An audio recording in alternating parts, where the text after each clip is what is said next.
Assalamualaikum warahmatullahi wabarakatuh. Ibu, Bapak, saudara-saudara yang saya hormati, hari ini kita memasuki kuliah sesi ke-43 dengan tema utang pemerintah yang insya Allah akan kita lakukan 4 sesi. Sesi ke-43 ini membicarakan tentang profil utang pemerintah. Nah, sesuai judul profil, artinya kita ingin memperoleh gambaran secara umum utang itu seperti apa. Nah, seperti bentuknya kah, atau aspek-aspek teknis lainnya. Nah, data terkini dari utang pemerintah itu, data terkini itu artinya yang diumumkan oleh pemerintah ya. Melalui berbagai cara pengumuman itu. Kadang pemerintah mengumumkannya, bukan kadang ya, yang rutin itu melalui apa yang disebut dengan APBN kita. APBN kita itu laporan bulanan tentang kondisi realisasi sebulan yang lalu. Nah, di dalamnya, di dalam dokumen APBN kita itu ada tentang posisi utang pemerintah akhir bulan. Jadi kalau kemarin APBN kita September, berarti ada posisi utang akhir Oktober 2021. Kita juga bisa melihat posisi utang pemerintah pusat itu secara aneh memang ya, justru ada di Bank Indonesia dan kadang lebih dulu. Bank Indonesia tentu dapatnya dari Kementerian Keuangan sebenarnya. Sementara Kementerian Keuangan juga memiliki beberapa informasi yang bersifat teknis tentang utang, seperti profil ini. Kita bisa masuk ke dalam laman dulu Direktorat Jenderal Pengelolaan Utang namanya. Sekarang berubah nama, sudah 7 tahun, 8 tahun ini berubah nama menjadi Direktorat Jenderal Pengelolaan, Pembiayaan, dan Risiko DJPPR ya, pembiayaan menggantikan istilah utang.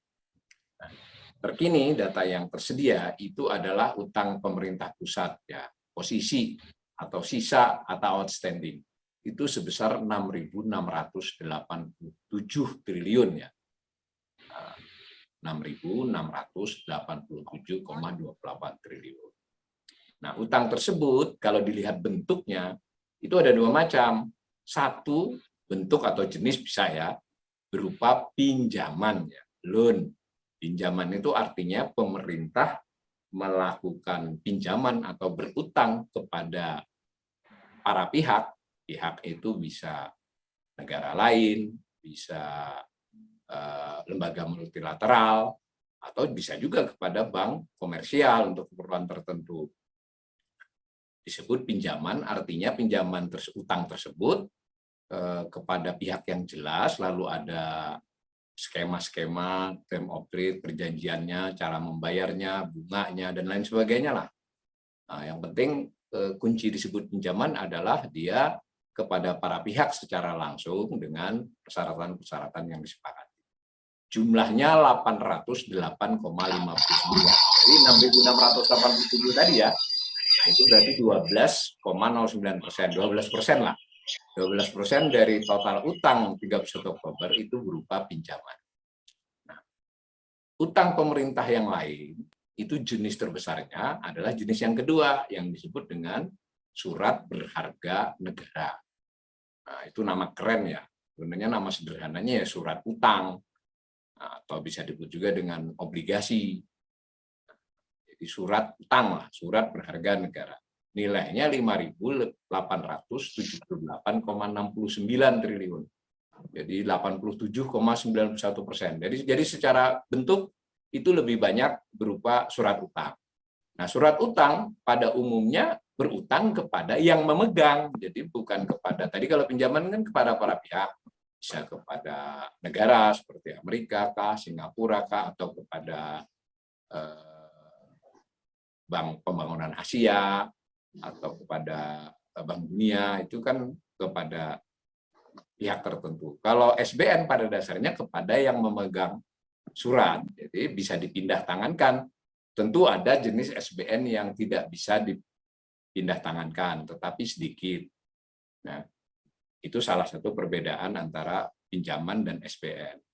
Nah, perbedaan lain kalau pinjaman pada umumnya, bukan hanya pada umumnya, hampir seluruhnya, itu pastilah bersyarat tentang cicilan. Jadi dilunasi dengan cara ada waktu-waktu pelunasannya. Kalau surat utang itu tanggal tertentu, jadi tidak ada cicilan, yang ada pastilah dia bisa di bawah setahun, 6 bulan atau setahun, tapi pada umumnya yang banyak adalah yang 5, 10, 25, 30, bahkan ada yang 50 tahun. Nah, sesuai jatuh temponya, sesuai tanggal pelunasannya. Hanya yang pembayaran bunganya yang ditentukan di surat tersebut. Ada yang 3 bulanan, ada yang 6 bulanan. Nah, yang paling banyak yang 6 bulanan. Kurang lebih begitu ya, bisa kita bedakan dulu antara pinjaman dan SBN atau surat utang. Nah, baik berupa pinjaman maupun berupa SBN, kedua-duanya ya tetap dicatat sebagai utang pemerintah. Saya tambahkan utang pemerintah pusat. Karena mulai banyak juga utang pemerintah daerah ya di kisaran 50-60 triliun lah seluruhnya. Ini khusus utang pemerintah pusat. Dilihat dari sisi mata uangnya, mata uang utang tersebut dinyatakan ya, dan namanya denominasi. Sebagian besar, cukup besar, hampir 70%, 69,15% utang pemerintah itu dalam mata uang rupiah. Nah, sedangkan yang valuta asing itu hanya 30,85%. Dalam hal SBN, valuta asingnya hanya euro, yen, dan dolar. Dolar yang paling banyak. Tapi kalau dalam hal pinjaman, itu macam-macam. Ada yuan pun ada, dolar Singapura ada, dan seterusnya. Sesuai negara atau kesepakatan pinjaman tersebut. Itu dari sisi denominasi. Kita juga bisa melihat profil utang pemerintah pusat dari sisi yang memberi pinjaman, memberi utang atau kreditur. Jadi pemberi pinjaman atau pemberi utang atau kreditur. Nah, ini ada perkembangan menarik nanti. Sementara ini datanya per 31 Oktober, utang kepada penduduk itu tidak berarti orang ya, penduduk itu bisa orang, bisa lembaga, bisa perusahaan, tapi maksudnya dalam konteks berbadan hukum atau berkeluargaan Indonesia itu disebut utang kepada penduduk. Salah satu penduduk ya Bank Indonesia, jadi pemerintah ada utang kepada Bank Indonesia melalui SBN ya, melalui surat utang. Itu kategorinya penduduk, maksudnya penduduk Indonesia secara badan hukum. Itu sebanyak 3.784 triliun atau 56,59%. Lalu ada kepada asing, pihak asing, baik itu negara, perusahaan, ataupun lembaga multilateral, sebanyak 2.903 triliun. Nah, yang menarik Anda harus perhatikan, yang denominasi, ya toh, valuta asingnya itu hanya 30,85, rupiahnya 69. Tetapi ketika dilihat orangnya, itu penduduk mencapai hanya 56,59. Orang asingnya 43. Artinya apa? Artinya sebagian utang kepada asing itu dalam nominal rupiah. Itu dulu ya, make sense ya. Nah, antara lain surat utangnya rupiah, tetapi yang punya adalah pihak asing. Nah, jadi kenapa itu datanya beda? Nah, silakan itu gambarnya. Ada gambar berdasarkan bentuk atau jenis, ada berdasarkan denominasi, ada berdasarkan kreditur. Itu ya. Nah, mari kita lihat perkembangan selama hampir 3 tahun terakhir. Kenapa ini kita fokuskan? Karena kita ingin tahu pandemi berdampak apa terhadap 3 kategori atau 3 profil tadi. Nah, pertama tadi kan kita terhadap bentuk, toh, ada yang pinjaman, ada yang surat berharga negara atau surat utang. Nah, Desember 2019 sebelum pandemi, lalu Desember 2020, lalu data terkininya Oktober 2021.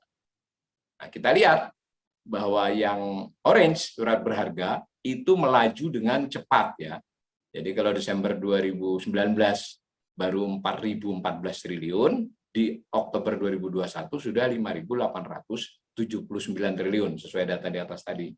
Nah, sementara yang berbentuk pinjaman ya naik tapi sedikit banget kan, dari 764 triliun menjadi 808 triliun. Nah, itu pun sebagian pinjaman itu naiknya bukan karena bertambah utangnya lebih banyak mungkin, tetapi karena mata uangnya melemah misalnya kan, itu juga pengaruh menaikkan. Yang penting yang biru tidak banyak meningkat.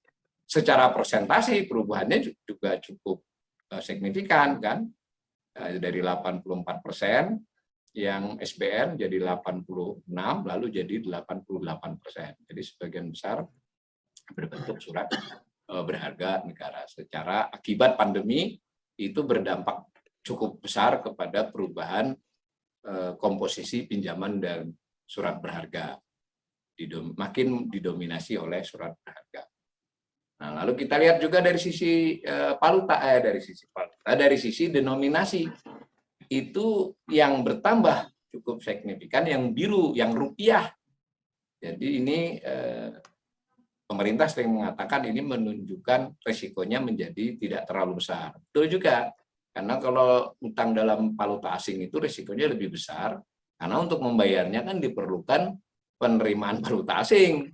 Sementara rupiah kan tidak seberat untuk mendapatkan valuta asing. Dari sisi itu ada benarnya klaim pemerintah, dilihat dari sisi denominasi, itu utang rupiah yang meningkat sangat besar. Baik nominalnya, yang biru kiri itu nominal, dari 2.969 triliun di Desember 2019 menjadi 4.624. Banyak ya, dari sisi presentasinya itu meningkat menjadi 69%. Sementara yang valuta asing secara nilai relatif stagnan dari 2020 ke 2021, meningkat sedikit dari 2019 secara presentasi karena si rupiahnya meningkat lebih besar, porsinya menurun. Nah, ini juga bisa membantah sih. Jadi tidak benar juga kalau kita valuta asing kita tidak banyak lagi utangnya. Yang benar adalah rupiahnya yang meningkat jauh lebih cepat. Si valuta asingnya ya sebetulnya tidak turun juga, naik juga sedikit.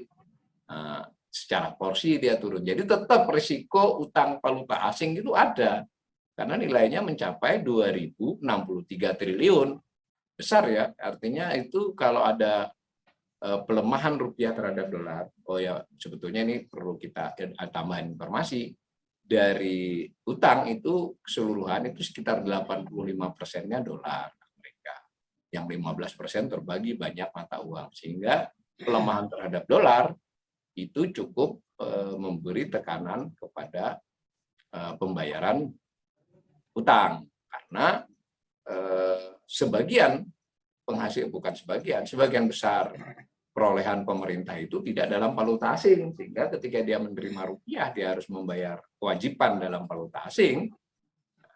Sementara pemerintah kan beda dengan perusahaan, ya dapat valuta asing dari pajak dari apa ada, tetapi lebih banyak yang rupiahnya, sehingga dia harus membayar dengan juga memperhitungkan risiko nilai tukar. Karena itu sekalipun porsi rupiah lebih besar daripada porsi valuta asing, tetap saja risiko nilai tukar ini melekat ya pada posisi utang pemerintah. Nah, lalu yang lain lagi ini juga komposisi atau profil ini juga penting kita ketahui, karena ini juga memberi gambaran bahwa risiko selain valuta adalah risiko terkait dengan risiko ini jangan dilihat dalam bahasa sehari-hari ya. Kalau analisis pembelajar ekonomi yang disebut risiko itu ya perhitungan. Jadi risikonya rendah, bisa begitu. Kalau sehari-hari kan kalau ada kata-kata berisiko, itu kan kesannya menakut-nakuti. Saya sudah pengalaman ya di medsos, ketika saya menulis kata risiko, ada yang bau-bau buser, seolah-olah ini Bapak kok senang kita berisiko. Enggak begitu, ini kan untuk menggambarkan bahwa masalah apa yang bisa muncul, lalu persiapan apa. Nah, dari sisi ini, bagaimanapun utang kita kepada pihak asing, itu masih 43,41%. Sekalipun sebagian utang kepada pihak asing tadi rupiah kan, cuma yang namanya pihak asing kalau dia tiba-tiba menjual surat utangnya tadi dan kebetulan ada yang beli dari pihak domestik, dia akan bisa membawa pergi dolar kan, karena dia akan pergi dengan menukar dolar. Jadi ada permintaan terhadap dolar, bisa menekan nilai tukar. Jadi bagaimanapun utang kepada pihak asing itu meningkatkan aspek risiko utang tertentu pada semua negara. Nah, di situ kalau kita menyimpang sedikit, kenapa sering berdebatan tentang ketika misalnya pemerintah mengambil contoh Jepang dan sebagainya, itu sebagiannya kurang relevan karena pada komposisi yang seperti ini. Misal ini kan kita penduduk 56,59%, asing 43,41%. Sementara utang pemerintah Jepang kepada asing itu hanya 0,05, nggak sampai 0,1 Ya, sekitar 0,1 kurang sedikit dari. Jadi nggak sampai 1% utang kepada pihak asing. Kebayang kan? Nah, misal seperti itu. Tentu kita boleh bandingin dengan Amerika. Amerika yang agak ugal-ugalan dalam utang. Tapi kelebihan Amerika itu ada lagi, nggak bisa dilihat dari indikator saja. Dia bisa nyablon dolar ya, kira-kira nyablon kan orang. Dia bisa kuantitatif easing dan berlaku di mana-mana kan, dia nyetak dolar juga bisa. Tapi kembali ke pokok kita ini, bahwa kita harus menerima fakta sampai 31 Oktober ya begini kondisinya. Memang dibandingkan dengan sebelum pandemi, itu yang penduduk nampak meningkat jauh. Dari dulu lebih banyak kepada pihak asing, lihat ya Desember 2019, sekarang lebih banyak kepada penduduk. Nah, di sini ada rahasianya sedikit. Kenapa penduduk jadi begitu melesat? Nah, salah satu penduduk itu adalah Bank Indonesia. Jadi Bank Indonesia banyak membeli surat berharga negara atau surat utang, dan dia masuk kategori penduduk. Nah, seandainya yang biru ini meningkat itu karena penduduk personal Indonesia, perusahaan keuangan Indonesia, dana pensiun, perusahaan pengelola keuangan, dan orang-orang kaya Indonesia kemudian membeli SBN, menggantikan posisi asing. Nah, itu very good ya. Kalau ini sih ya tidak jelek, tapi tidak bagus. Maksudnya tidak jelek itu artinya kita tidak terlalu tertekan kepada asing. Tapi tidak bagus ya sebetulnya bukan berarti ada kekuatan pasar dalam negeri yang membuat mereka bisa mengutangi pemerintah seperti penduduk Jepang. Tetapi lebih karena Bank Indonesia diberikan keleluasan untuk memberi utang yang lebih banyak kepada pemerintah. Sebelumnya kan nggak boleh beli di pasar perdana, hanya boleh di pasar sekunder. Itu pun hanya untuk keperluan operasi moneter, untuk yang tidak itu tidak. Sekarang dua, ya untuk operasi moneter maupun karena burden sharing, karena berbagi beban ya tanda petik ya disepakati harus beli gitu. Kalau mau ini ya paksa namanya. Itu ya. Nah, itu tentang utang pemerintah gambaran umumnya. Lalu kita tadi sudah menyebut salah satu jenisnya pinjaman. Bagaimana profil pinjaman per Oktober 2021 yang nilainya mencapai 808,59 triliun. Nah, dahulu tidak dikenal pinjaman dalam negeri ya, maksudnya dahulu tuh ya belasan tahun terakhir, kalau sebelum itu lain lagi ya. Nah, sekarang pemerintah punya pinjaman dalam negeri sebanyak, hanya kecil sih dari sisi total, tapi dari sisi nilai ya lumayan kan 12,41 triliun. Kepada siapa itu? Kepada Bank BUMN dan Bank BUMD ya. Jadi BNI, BRI, saya lupa Mandiri ada enggak, lalu Bank DKI, Bank Jabar, satunya Bank apa ya, 6 jadinya. Nah, pinjaman dalam negeri ini pada umumnya terkait dengan proyek tertentu, dan seingat saya itu yang utama adalah proyek Kementerian Pertahanan. Kalau Kementerian Pertahanan, jadi ada khusus pinjaman, tetapi teruntuk pada proyek tertentu di kementerian yang paling besar adalah Kementerian Pertahanan. 12,41 triliun dari 808-nya masih kecil lah, masih kurang dari 2%. Kemudian pinjaman luar negeri tetap. Makanya dahulu tidak dibagi lagi, pokoknya pinjaman itu artinya pinjaman luar negeri, tetapi karena ada data tambahan, terpaksa dibagi dua dulu. Pinjaman terdiri dari pinjaman dalam negeri dan pinjaman luar negeri. Kadang untuk analisis ya yang dalam negeri nggak kita analisis. Pinjaman luar negeri sebesar 796 triliun. Di depan tadi sudah saya katakan, ada yang bersifat bilateral, berarti kepada negara tertentu ya nilainya 301 triliun. Yang paling besar masih kepada Singapura, kemudian yang nomor 2 seingat saya ya, nanti silakan cek, itu kepada Jepang, kemudian yang ketiga kalau tidak salah sudah Cina, Amerika kalau yang pemerintah. Lalu Cina masih untuk pemerintah, Cina urutannya agak jauh ya, karena utang kepada Cina itu umumnya dilakukan oleh swasta, meskipun itu BUMN kategorinya swasta. Jadi yang bilateral ini masih kepada negara-negara yang dulu secara konvensional memang biasa memberi utang kepada Indonesia, Singapura, Amerika, Belanda, Australia, dan seterusnya. Jepang dan Amerika itu bergantian. Lalu kepada multilateral ini kepada ADB, Asian Development Bank, kepada beberapa Bank Dunia, pada grup Bank Dunia, dan semacamnya. Itu paling banyak, 454 triliun pada multilateral. Lalu ada kepada bank komersial, tidak besar, tapi ada, karena kan ada beberapa proyek pengadaan dan seterusnya yang berutang kepada bank komersial, umumnya jangka pendek ya. Bisa juga kadang kredit komersial, ya, dapat dulu barang, bayarnya belakangan, semacam. Tetap aja dinyatakan sebagai utang berupa pinjaman 41 triliun. Nah, perlu diketahui ini utang berupa pinjaman luar negeri ini sebetulnya relatif stagnan. Jadi antara melunasi yang utang lama dengan dapat utang baru itu relatif seimbang, bahkan agak turun selama beberapa tahun sebelum pandemi.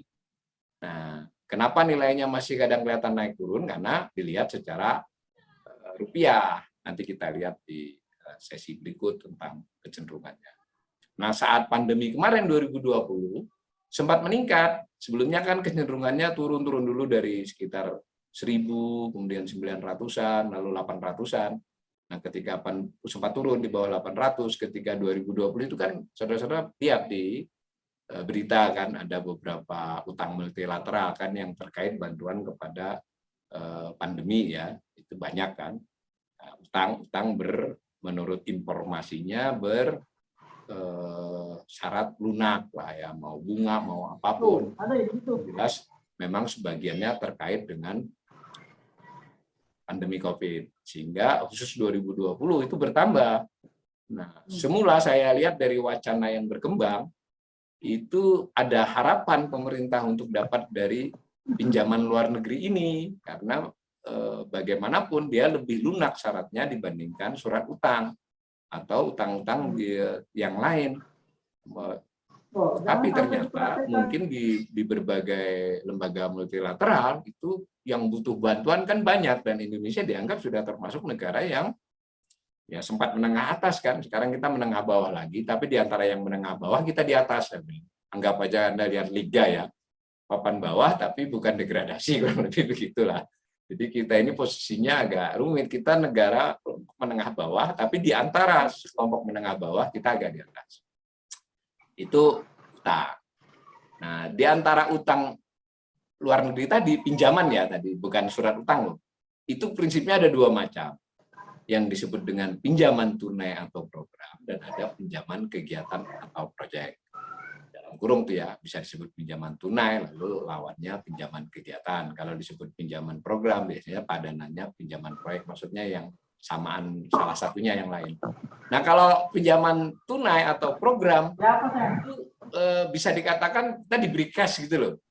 Jadi utang itu diberi cash, terserah pemerintah memakainya, meskipun ketika meminjam sudah diinformasikan ini dipakai ini, tetapi tidak terlalu terikat.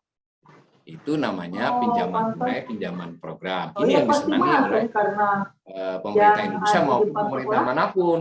Tetapi biasanya pinjaman tunai, pinjaman program ini bunganya ya lunak, tapi tidak lunak banget. Pasti ada angkanya. Nah, tetap namanya pinjaman yang bersifat seperti ini ada apa ya istilahnya? Ada syarat-syarat. Jadi maksudnya nanti akan digunakan untuk apa-apanya tetap diberi gambaran, ada matriknya, ada macam-macamnya. Ada di antara pinjaman tunai itu yang syaratnya lebih ketat untuk apa maupun cara pembayarannya, ada yang lebih lunak. Nah, lalu jenis yang kedua dari pinjaman luar negeri ini disebut dengan pinjaman kegiatan atau proyek. Nah, makanya disebut proyek, dia terkait dengan proyek tertentu.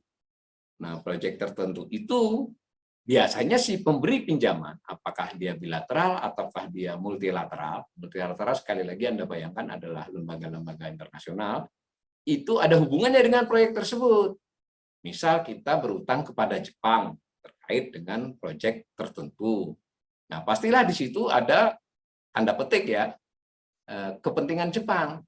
Karena itu pinjamannya tidak seluruhnya berupa uang, ada yang berupa barang. Jadi dicatat berutang, sebutlah misalnya $1 miliar atau dalam bentuk yen, tetapi sebagiannya berbentuk peralatan ataupun hal-hal lain, atau barang yang dibeli di negara atau sudah sesuai kesepakatannya. Dahulu di zaman Orde Baru yang paling banyak pinjaman jenis seperti ini. Nah, sebetulnya ini kita bisa menganalisis ini tidak hanya dengan utang pemerintah, nanti utang BUMN juga bisa dianalisis begitu. Tapi ini kita harus fokus dulu, ini utang pemerintah, bukan utang BUMN. Nah, pinjaman kegiatan ini terlepas dari begitu, bersyaratnya bunga kadang lunak, jadi bunga bisa di bawah 1%. Tapi karena bentuknya dia barang, peralatan, atau bantuan manajemen tertentu, ya bisa saja si pemberi utang itu sudah tanda petik, sudah dapat keuntungan kan? Maaf. Jadi kalau misalnya saya dengan Pak Sabto, kemudian Pak Sabto berutang kepada saya, tetapi karena Pak Sabto ini misalnya pebisnis percetakan, saya memberi utangnya dalam bentuk kertas misalnya kepada dia berapa kontainer misalnya kan, ya saya di bunganya ya 1%, tetapi kertasnya kan dari saya sudah dapat laba dari kertas. Nah di sini kalau kita mau studi lebih jauh, sebetulnya saya kira utang ini nggak zaman periode manapun, mau zaman Soeharto, zaman siapapun pemerintahannya, itu adalah termasuk daerah abu-abu dan mendekati hitam ya. Jadi harusnya memang bagian ini kita masih bisa efisiensi nanti kalau ada political will yang kuat, lalu transparansi. Kenapa perlu kuliah-kuliah begini juga biar kita banyak tahu. Ya, jadi beritanya kita dapat bantuan lunak 1 miliar dolar, 10 miliar. Kita lunaknya apanya dulu kan? Ada yang lunak membahayakan kan ada tuh kan, racun namanya. Jadi ya sebetulnya harus diteliti ya. Nah, cuma pemerintah mengatakan, dan ini pemerintah juga menurut textbook juga, kalau pinjamannya itu tadi pinjaman kegiatan, proyek itu berkualitas karena misalnya dapat teknologinya, dapat barangnya, sehingga nanti kita bisa transfer teknologi itu teorinya. Dibandingkan kalau kita dapat duit, kita suka-suka beli, nggak ada kualitasnya gitu. Ya, namanya juga menjelaskan orang berutang biasanya banyak alasan ya. Lebih banyak alasan dari orang yang berutang daripada yang ngutangi. Itu sudah umum, nggak rumah tangga, nggak pemerintah. Nah, kita sebagai warga negara, sebagai pembelajar ekonomi, berhak tahu lah ini apa sih masing-masing ini. Itu ya. Nah, kemudian kalau dari sisi SBN, itu gambarannya seperti ini. Tapi nanti ada sesinya besok yang khusus lebih detail. Nah, sekarang cukup kita tahu, ini panjang cerita SBN ini. Dulu disebut surat utang pemerintah, kemudian disebut surat utang negara, lalu sekarang disebut SBN. Sebetulnya karena perkembangan produknya, jenisnya. Dia disebut surat utang pemerintah aja ketika dia dulu urusannya adalah pemerintah dianggap berutang pada Bank Indonesia yang dalam rangka program BLBI maupun rekap perbankan. Nah, lalu kemudian ketika pemerintah membuat surat utang lain yang untuk banyak keperluan lain disebut surat utang negara. Ketika mulai dikenal ada syariah, kan nggak bisa, nggak boleh dong surat utang negara untuk istilah syariah. Adalah istilah surat berharga syariah negara. Sehingga kedua-duanya disebut SBN. Nah, SBSN kalau yang ketat kepada fatwa sering ngeritik saya, nggak boleh dong Pak Wali disebut surat utang. Nah, saya kan analisis umum. Karena ada yang tidak utang itu. Tapi kalau buat ekonomi ya semuanya ini utang. Nah, itu gambar macam-macam jenisnya. Nanti kita jelaskan pada sesi SBN di hari Jumat nanti di sesi 45 ya. Tapi yang penting tadi pinjaman, yang ini SBN macamnya banyak, serinya banyak, karena kan dia kertas. Jadi ada nomor serinya, ada waktunya, ada syarat-syaratnya. Syaratnya umumnya ya tadi bunganya dibayar berapa kali, kalau dia syariah dia skemanya seperti apa, ada di situ. Itu ya untuk profil utang pemerintah. Jadi sekali lagi kalau saya sebut profil, harus saudara-saudara bayangkan gambarannya adalah utang itu bentuknya apa, denominasinya apa, lalu pemberi utangnya siapa, dan sedikit terkait dengan syarat-syarat. Ini untuk pengantar. Kalau kita nanti mau belajar lebih dalam, kita akan menelisik tadi ya. Dalam hal pinjaman kita gali satu-satu tuh. Pinjaman proyek itu kayak apa, pinjaman kegiatan, pinjaman tunai itu kayak apa, yang proyeknya proyek apa saja. Ada dokumen-dokumennya kalau mau belajar. Meskipun dokumen itu juga harus lagi disertai dengan cara mencari di tempat lain. Begitu juga dengan surat berharga negara itu. Cukup ya untuk pengantar. Assalamualaikum warahmatullahi wabarakatuh.